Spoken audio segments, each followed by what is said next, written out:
कारण जर empirical data collect असता तर मला वाटतं निवडणुका पुढे गेल्या नसत्या। आजही 12 जिल्हा परिषदांवरती आज निवडणुका होतील का नाही अशी टांगती तलवार आहे आणि गेल्या 6-7 वर्षापासून महाराष्ट्रात निवडणुका होत नाहीत। हे खऱ्या अर्थानं महाराष्ट्राचं दुर्दैव आहे। मात्र एकंदरीत जर बघितलं तर मुंडे साहेबांच्या चरणी नतमस्तक तुम्ही झाला, मात्र कुठेतरी ओबीसी नेत्याला टार्गेट केलं जाते का जाणीवपूर्वक कोण करतंय आणि अशा पद्धतीचं काही षडयंत्र सुरू आहे? हे बघा, ओबीसीची मी स्वतः सांगतो, मी कुठल्या नेतृत्वाबद्दल बोलणार नाही। आम्ही ओबीसीचे प्रश्न मांडले तरी आम्हाला खलनायक बनवण्याचं काम या महाराष्ट्रामध्ये केलं जातं आहे। अरे गोपीनाथराव मुंडे जर आज अस्तित्वात असते, अरे भारतीय जनता पार्टीचा शीर्षस्थ नेता ज्यावेळी संसदेला जातनिहाय जनगणना ओबीसींची झाली पाहिजे म्हणून आंदोलन केलं जात होतं, त्यावेळी पक्ष पार्टी बाजूला ठेवून भाजपचा देशाचा नेता त्या आंदोलनामध्ये लालू प्रसाद यादव, रामविलास पासवान, समीरजी भुजबळ यांच्या बरोबरीनं त्या आंदोलनामध्ये सहभागी होत होता।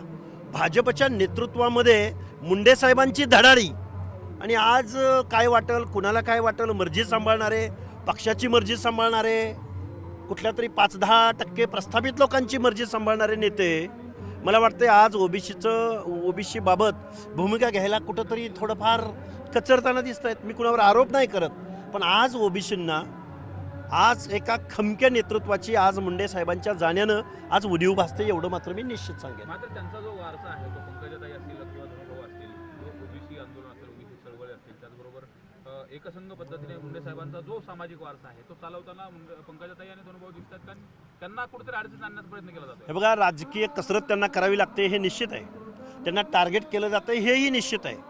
पण मला माझ्यासारखा माणूस असं म्हणेन की ज्यावेळी आपल्या या समाजाचे प्रश्न असतात, सामाजिक न्यायाचे प्रश्न असतात, हे कुठंतरी पुढे येऊन समजावून सांगण्याची पण आवश्यकता आहे। त्यामुळं कमी पडतात का यावर बोलण्यापेक्षा ते त्यांच्या ठिकाणी काम करतायत। मी एक आंदोलक म्हणून मी एवढं निश्चित सांगेन की आज रोजी जी काही परिस्थिती आहे, आज जी काही समाजात पोकळी आहे, ही पोकळी मुंडे साहेबांच्या जाण्यानं निश्चित निर्माण झालेली आहे महाराष्ट्रामध्ये। कारण लोकनेता कुणाला म्हटलं जातं की प्रत्येक माणूस जातीपातीच्या धर्माच्या पलीकडे जाऊन जो काम करतो, ज्याच्या शब्दाला इथल्या समाजव्यवस्थेत किंमत असते, तो लोकनेता असतो। अशा लोकनेत्याची आज निश्चित उणीव भासते, हे मात्र मी निश्चित सांगेन। सरकार जर बघितलं तर भाजपचं आहे, भाजप DNA आहे असं म्हटलं गेलं। मुंडे साहेबांनी वाढवलेला हा पक्ष आहे आणि त्याच पक्षामध्ये आज सत्तेमध्ये असताना कुठेतरी ओबीसीवरती अन्याय होतो, ही जी भावना आहे ही लोकांमध्ये जास्त बळावताना नाही, निश्चित ओबीसीवरती निश्चित अन्याय होतोय। ओबीसीला बजेटरी तरतुदी होत नाहीत, महामंडळांना अध्यक्ष भेटत नाहीत, महामंडळांना निधी भेटत नाही। महाज्योतीची मुलं आज आंदोलन करतायत तिथं नागपूरमध्ये जाऊन। अधिवेशनाचं सूप वाजण्याची आज वेळ आहे, आज उद्या अधिवेशन संपल, पण त्या महाज्योतीच्या मुलांना स्टायपंड मिळत नाही, त्यांना बजेट मिळत नाही। बजेट मिळालं तर कुठल्या हेडखाली मिळालं? बहुजन कल्याण मंत्र्यांनी यामध्ये लक्ष घालण्याची आवश्यकता आहे। अपयशी सरकार, ओबीसीच्या प्रश्नाकडे सरकार लक्ष द्यायला तयार नाही, हा माझा आरोप आहे सरकारवरती। काय इशारा असेल सरकारला मी सांगेन की तुमचा DNA जर ओबीसी असेल तर ओबीसीच्या महामंडळांना निधी मिळाला पाहिजे। ओबीसीच्या अनेक, हे बघा, निवडणुकीला सामोरं जात असताना यांनी डझनावारी वेगवेगळ्या जातीची महामंडळं निर्माण केलीत, त्याला अध्यक्ष भेटत नाही सरकारला। किती दुर्दैव आहे ओबीसींचं। का ओबीसीचे कारखानदार नाहीत, ओबीसींचे आमदार खासदार नाहीत, ओबीसींचा पक्ष नाही, ओबीसीच्या बाजूने आमदार खासदार बोलायला तयार नाहीत, पण तुम्ही पण बोलत नाही, हे दुर्दैव आहे। महाराष्ट्राच्या मुख्यमंत्री महोदयांना माझं सांगणं आहे की ओबीसींच्या तुमच्याकडून अजूनही अपेक्षित, तुम्ही कधी निर्णय घेणार आहात? आज सरकार स्थापन होऊन 1 वर्ष होऊन गेलं, तुम्ही निर्णय कधी घेणार आहात?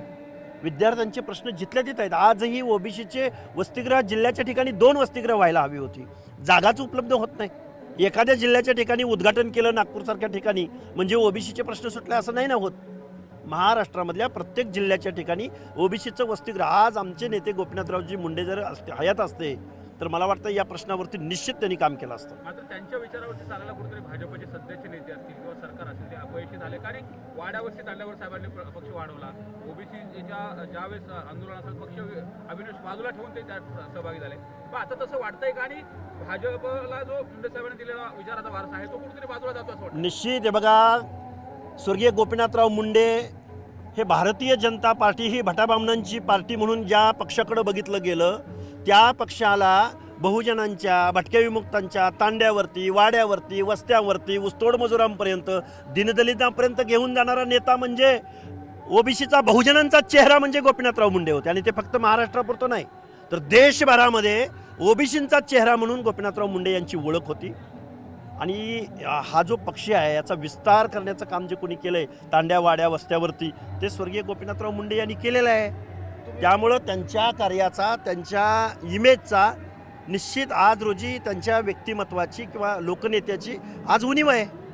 तुम्ही वारंवार सांगताय की उणीव भासते. छगन भुजबळ आहे ज्यांनी ओबीसीचे अनेक मोर्चे नेतृत्व केलंय, ते सक्षम नाहीत का ही उणीव? हे बघा भुजबळ साहेब सक्षम पद्धतीनं मंत्रिमंडळातही भांडतायत, बाहेरही मोर्चे मेळावे आंदोलनं त्यांची भूमिका ठाम आहे. पण आज रोजी ते हॉस्पिटलाइज आहेत, आज रोजी त्यांच्यावरती शस्त्रक्रिया झालेल्या आहेत. आज रोजी आताच्या परिस्थितीमध्ये महाराष्ट्रामध्ये जे काही वातावरण आहे या वातावरणामध्ये खरं तर ओबीसीच्या काही नेत्यांनी याच्याही पलीकडे जाऊन कुणा एका नेतृत्वाला दोष देण्यापेक्षा पक्षाला मतं पाहिजेत का नको आहेत, सत्ताधाऱ्यांना मतं ओबीसींची पाहिजेत का नको आहेत, त्यांच्या प्रश्नावरती तुम्ही काम कधी करणार आहात हा सवाल आहे ना आज रोजी महाराष्ट्रामध्ये. थँक्यू. धन्यवाद. एकच मिनिट सर तिथं थांबा एकच मिनिट.